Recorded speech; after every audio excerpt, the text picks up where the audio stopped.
प्रिय मित्रों,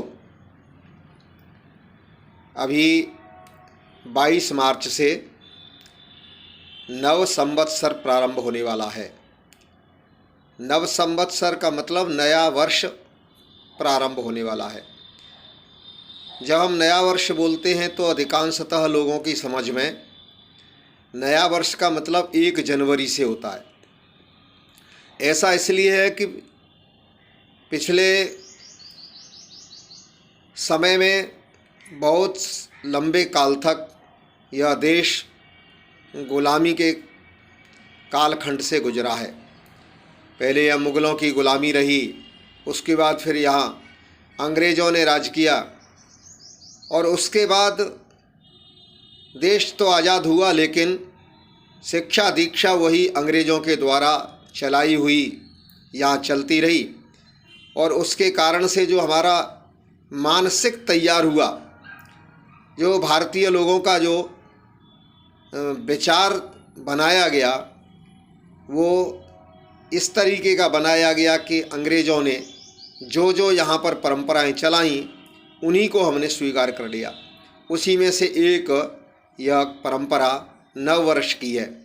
अंग्रेज़ों के द्वारा यहाँ पर अपना ईसा संवत 1 जनवरी से मनाए जाने का जो कार्यक्रम चला और निरंतर वह सरकारी प्रयासों से और चलता ही रहा, उससे यहाँ के लोगों का जो मानसिक तैयार हुआ वो ऐसा तैयार हुआ कि जैसे मानो 1 जनवरी ही इस देश का नया साल है।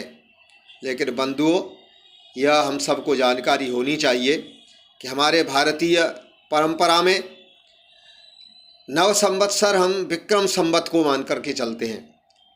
जो राजा विक्रमादित्य ने अपने नाम पर ईसा से पूर्व 57 वर्ष पूर्व यानी 2080 वर्ष पूर्व प्रारंभ किया था। इस बार वह 22 मार्च से नव संवत्सर प्रारंभ हो रहा है, 2080वां विक्रम संवत। बंधुओं, यह चैत शुक्ल प्रतिपदा से प्रारंभ होता है।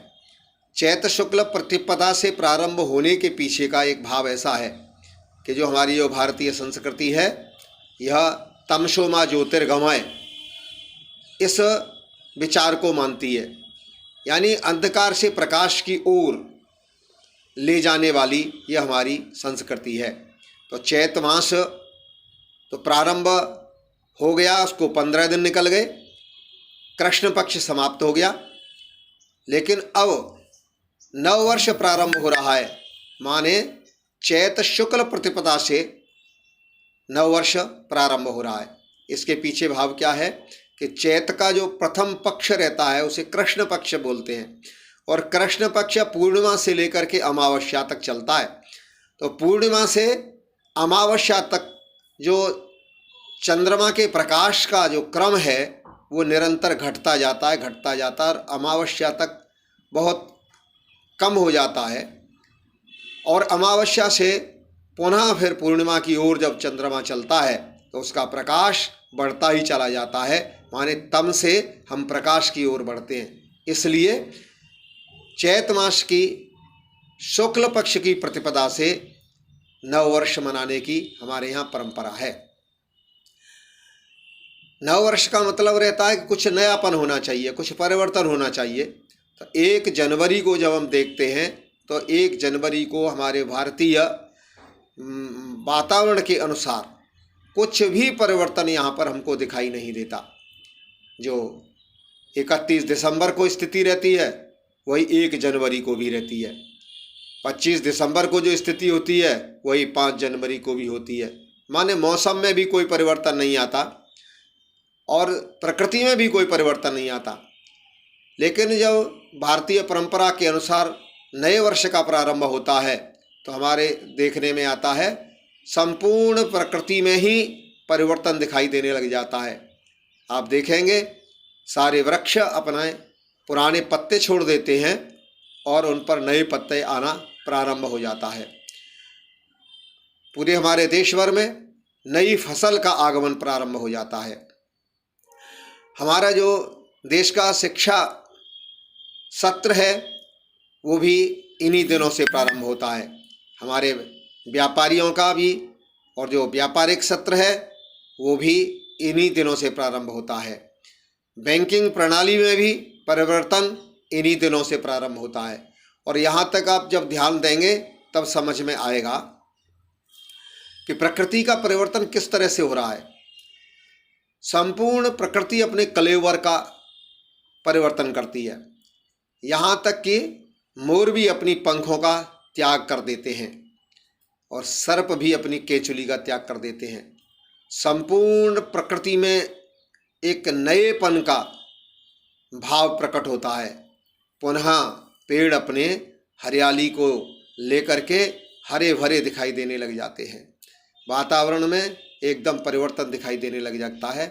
तब हम कहते हैं नया वर्ष प्रारंभ हो रहा है। तो यह मैंने अंतर बताया है।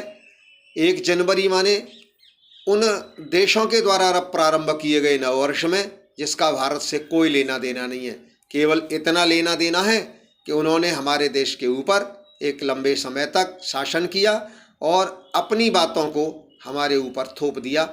हमने उस गुलाम मानसिकता के कारण उन्हें अपना लिया और उनको स्वीकार कर लिया। उसी परंपरा को हम आज तक चलाते चले आ रहे हैं बंधुओं। लेकिन फिर से इस देश में पुनर्जागरण का काल शुरू हुआ है और सभी तरफ अपनी पुरानी परंपराओं को फिर से जीवित करने का प्रयास किया जा रहा है। उसी विचार को लेकर के हम सब अपनी इस नव वर्ष को उल्लास के साथ, खुशी के साथ मनाएं। अपने घरों पर भगवा ध्वज फहराएं। अपने दरवाज़ों पर नववर्ष मंगलमय हो इस तरह का कोई स्लोगन लिख सकते हैं, बैनर बनवा करके टांग सकते हैं। और 22 मार्च को जब हमारा नव संवत्सर 2080 प्रारंभ हो उस दिन अपने घरों में पकवान बनाएं। अपने बच्चों को इस बात का ज्ञान कराएं कि हमारी भारतीय परंपरा में नव संवत्सर कब से प्रारंभ होता है। बंधुओं, एक बात और, बहुत सारे काम अंग्रेजी तिथियों से होते हैं, लेकिन हमारे यहाँ यदि कोई विवाह होगा तो उसके लिए भी हिंदू परंपरा के पंचांग से ही दिन तय किया जाएगा, उसी से समय तय किया जाएगा। विवाह के समय भी, और कोई यदि बच्चे का जन्म होता है तो उसके नामकरण के समय पर भी इसी हिंदू पद्धति पंचांग का सहारा लिया जाता है। मृत्यु होने के बाद भी इसी पंचांग को देख करके और आगे की तिथियां शुभ कार्य के लिए तय की जाती है। यानी जन्म से, विवाह से और मृत्यु से सीधे सीधे हमारे इस पुराने भारतीय संस्कृति के प्रतीक, प्रवर्तक पंचांग के द्वारा ही जीवन कार्यों को किया जाता है। दुर्भाग्य से मैकाले की शिक्षा के द्वारा हम अपनी पुरानी परंपराओं को छोड़ करके और अंग्रेज़ों की चलाई हुई परंपराओं को मानते चले गए। उसका परिणाम ये हो रहा है कि नई पीढ़ी को अपने वर्ष का प्रारंभ का और अपने वर्ष के अंत का पता नहीं, कि चैत प्रतिपदा से अपना वर्ष प्रारंभ होता है और फाल्गुन मास हमारे वर्ष का अंतिम माह होता है। उसी प्रकार से ऐसा माना जाता है कि ये जो नव संवत्सर है यह सृष्टि के निर्माण का भी प्रथम दिन है। जब ब्रह्मा ने सृष्टि का निर्माण किया तो जो प्रथम दिन था उसी दिन से नववर्ष का प्रारंभ माना जाता है। प्रभु श्री राम का जो राज्याभिषेक था वह भी कहते हैं नववर्ष प्रतिपदा से ही प्रारंभ हुआ।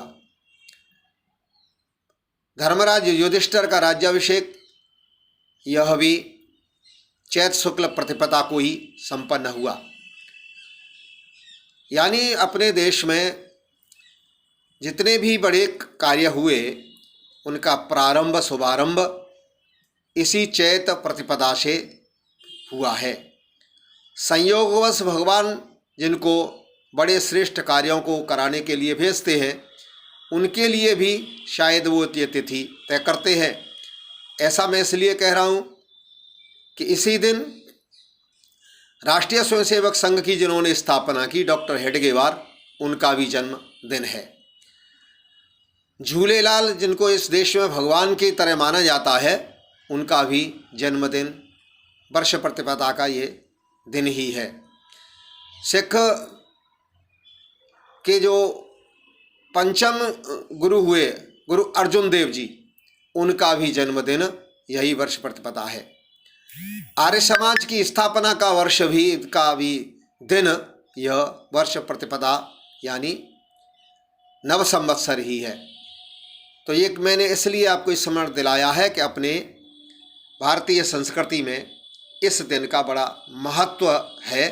आप सब इस बात को अपने परिवारों में, अपने आने वाली आगे की पीढ़ी को के सामने रखें और उनको बताएं कि हमारे देश की इस गौरवशाली परंपरा को पुनर्जीवित करें और धूमधाम से इसको मनाया करें। 1 जनवरी अंग्रेज़ों का नव वर्ष है और यह नव संवत्सर चैत प्रतिपदा ये भारतीय कालगणना के अनुसार नव वर्ष है। यह जानकारी मैंने आप सबके सामने रखी है। आप सबको बहुत बहुत धन्यवाद। जय श्री राम, जय श्री कृष्ण।